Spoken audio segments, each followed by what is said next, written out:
Welcome to the Motormouth YouTube channel. I'm Zach. I'm Andrea. And this is a look at Consumer Reports, a little deeper dive into the vehicles that score well in their study and those that do not. And which brands are really the most reliable based on those vehicles. So Consumer Reports, the way it works is that you have to subscribe to Consumer Reports, which Zach and I do.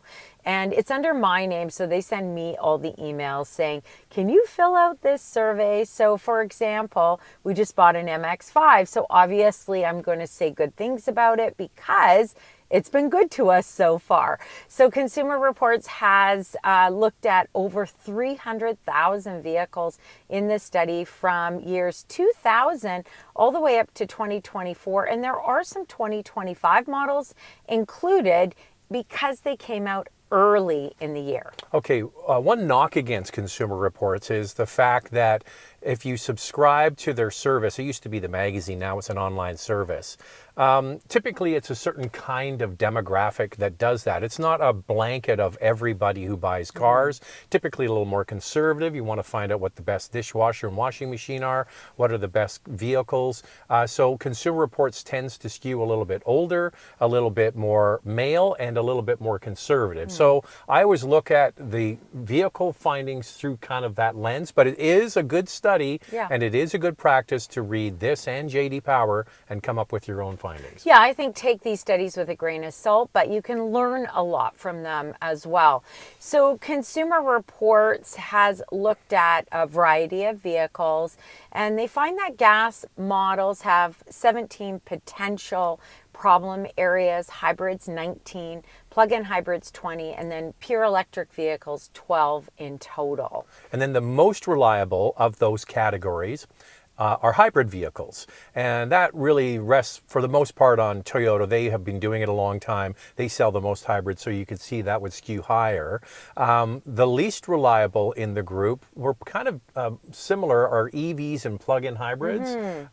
As a category, don't score as well. And in the middle there are just regular combustion engines. But EVs are improving, and this study actually has more data on electrified vehicles than ever before. But you know, not all hybrids are treated equally. So Consumer Reports gives Lexus, Toyota, Hyundai, and Kia top marks, but something like Ford's F-150 hybrid is one of the lowest rated for reliability. To qualify for the study, Consumer Reports had to drive at least 2 vehicles from each brand. So there are some brands that are off the list. Brands like Mercedes-Benz, Porsche didn't make it, Mitsubishi. So if you're looking and you say, oh, where are they? It's just because they didn't have enough data. All right, so what do you want to do now? You want to go through the different brands and the cars that score well and don't score well for each brand? I think that's what we should do. That's why you're here. Yeah. And Consumer Reports' overall top brand goes to Subaru. Of Subaru's 7 models in the survey, 2 had well above average reliability scores, the Forester and Impreza. Crosstrek, Legacy, Outback, and Ascent also rate well above average. Now, Subaru, in the grand scheme of things, is not a big company. No. And that actually is a negative maybe for them with development, but it's also a positive for you for quality because they keep components that work and they move them from vehicle to vehicle. You think about the latest Forester that just came out within the last 12 months. It's really a carry forward drivetrain, it's a carry forward infotainment system, and a lot of features are new, but a lot of them are carried on. And vehicles that carry forward a lot of known technology seem to score better. And remember when we saw the redesigned Crosstrek at an auto show, we were like, what's really new here? Are you sure it's new? And Toyota is kind of a good example of introducing new models with new powertrains, such as Tundra and Tacoma, which are getting below average reliability scores. I also want to add that Subaru's Solterra is really at the bottom of the list for reliability, as is the BZ4X or BZ4X for our American viewers. They share the same platform, and that EV from Toyota doesn't get a great reliability score either. All right, so Subaru's number 1 from Consumer Reports. Number 2 is? Lexus. 4 Lexus models scored above average and 3 came in average. The most reliable Lexus model is the NX gas or hybrid. The least reliable is the RX gas model. But this kind of goes counter to what we just talked about with introducing new powertrains, because the Lexus NX, for example, has a new turbocharged 4-cylinder. Yeah. It has a modified, updated hybrid system for the NX. So yeah, they've introduced new technology there. Over at Lexus, however, they have the high performance hybrid system. Yeah. And maybe that is why that one scores a little bit lower. But yeah, there's some comfort in buying a Lexus knowing that they build a high quality car. And Consumer Reports even says that their study shows that after 2 or 3 years of a new model, problems tend to dissipate. So that's where we go back to saying when we do review a new model, maybe wait a year or 2 to let the bugs iron out. And next up on the list, so Subaru number 1, we're going to do the gold, silver, and bronze. Andrea, bronze goes to Toyota. Toyota had 4 models that scored well above average, 7 that scored above average, and 5 that scored average. The good news for Toyota is their number 1 vehicle is the Toyota RAV4 gas model, and the hybrid and PHEV at the top as well. The least reliable of the Toyota products is Tacoma. And I did say that it's good news for Toyota that their best vehicle for reliability is the RAV4, because it is the best-selling passenger vehicle in Canada and the United States. So there's some real comfort there knowing that the vehicle is the most popular and also the most reliable, and most of them are made in Canada. Just saying. We're going to go through the other brands and we're going to talk about the most reliable and the least reliable from each of those brands. So place your bets now. Honda and Acura take 4th and 5th spots. Mazda has 6th, Audi 7th. BMW 8th, Kia 9th. and Hyundai 10th. The most reliable Honda is the HR-V. The least reliable is the Accord Hybrid. The most reliable Acura is the RDX. The least reliable is the MDX. However, Consumer Reports just tested only 2 Acura models. The most reliable Mazda is the MX-5, followed by the CX-5. The least reliable is the CX-90 plug-in hybrid. The most reliable Audi is the A4. The least reliable is the Q8 e-tron. Now, typically, Consumer Reports doesn't give Audi great scores when we pull reliability numbers. So I thought, I got to dig deeper into this. What'd you How find? could it be in the top 10, this brand? Well, they did 5 vehicles, and A4, all-road, and A5. They're all on the same platform. And that's the thing, is that is the Volkswagen MQB platform that is used for Golf and used for other vehicles, and it has been in the market now for well over 10 years. So you look at vehicles that they've been making for a long period of time.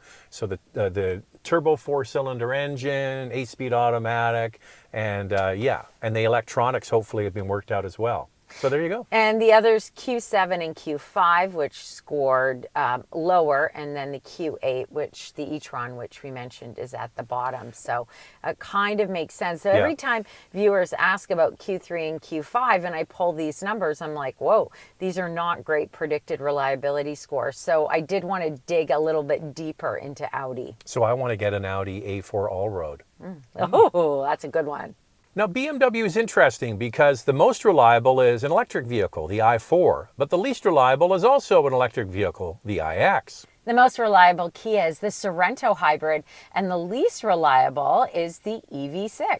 The most reliable Hyundai is the Elantra hybrid. The least reliable is the Ioniq 5. So that's your top 10. What we're going to do, we have more information to give you, and at the end of the video, I'm going to put up the graph, and you can see all of the brands and maybe where your brand stacks up. Well, right now, we're going to go through sort of the winners by geography. Yeah, so 8 out of the 10 brands are Asian, 2nd European, and although domestic brands trail, Buick is the #1 domestic brand for reliability. And that follows on with what J.D. Power scores Buick very highly for 3-year dependability. So, a Buick or a used Buick might not be a bad way to go. Consumer Reports has also added some vehicles to their most recommended list, which were not on before.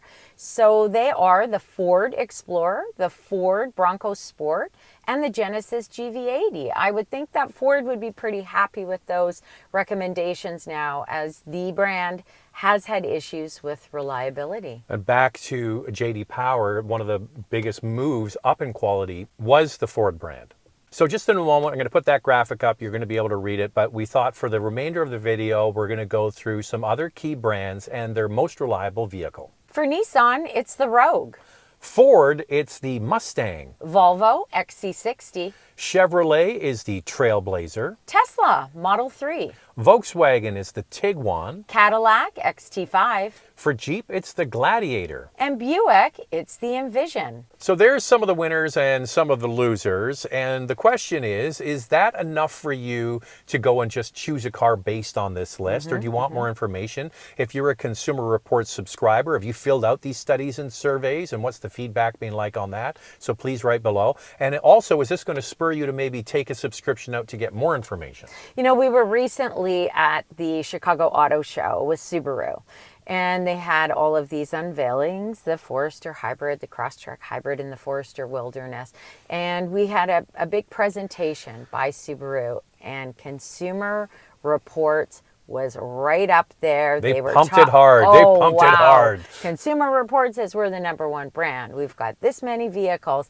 I mean, that is great for that brand in particular. And I think that many consumers who hear this will be like, if they hadn't considered a Subaru, they probably will. We always give the advice that we have, which is buying a vehicle that has been in the marketplace for several years and the technology is not dramatically changed from the previous model often will give you better reliability because they're not reinventing the wheel. They're bringing forward technology that already works. And it's pretty sound advice whether you look at JD Power, Consumer Reports. Vehicles that are left in the market tend to do better. And you look at Mazda, for example, and they have used the same powertrain for a very long time. And you can see that MX-5, CX-5 on the top, and then you introduce a new model and it hits the bottom. But eventually, or we hope, you know, these little issues will work themselves out. At least the study says that, right? Consumer Reports says they do tend to dissipate over the years. So what do you think of that list? Right below, we love reading the comments. Some are positive, some not so much. Yeah. And what else do they need to do, Andrea? Yeah, and if you like what you see, please subscribe. Thanks for watching, and we'll see you next time.